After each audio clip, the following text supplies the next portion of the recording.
Un échantillon de tests ADN destiné à des analyses génétiques permettant d'identifier des liens de parenté et de reconstituer des lignées familiales avec plus de précision.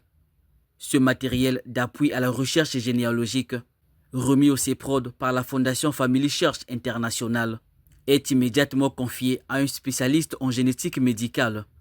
Il contribuera, dans des conditions définies par l'État, à une meilleure compréhension des origines des familles. Les partenaires ont mis à la disposition du Congo quelques échantillons de tests d'ADN en population. C'est très motivant. Ça peut inciter le Congo à aller effectivement vers l'utilisation des tests d'ADN pour pouvoir constituer une base de données. En faisant les tests d'ADN, on peut tomber sur les gènes de résistance liés à certaines maladies. Voilà.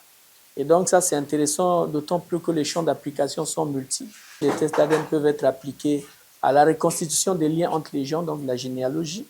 Au-delà de la généalogie, la mise en place d'une base de données ADN pourrait également servir à d'autres domaines de recherche, notamment les enquêtes policières et l'ensemble du système sécuritaire national. Une des applications de la génétique généalogique, c'est la résolution de ce qu'on appelle les cold cases, c'est-à-dire des affaires de meurtre jamais résolues, depuis parfois des dizaines d'années. Et la constitution d'une base de données génétique permet, dans certains États, aux forces de police, par une méthode qui conjugue la généalogie et la génétique, de retrouver les auteurs de ces crimes et de les arrêter.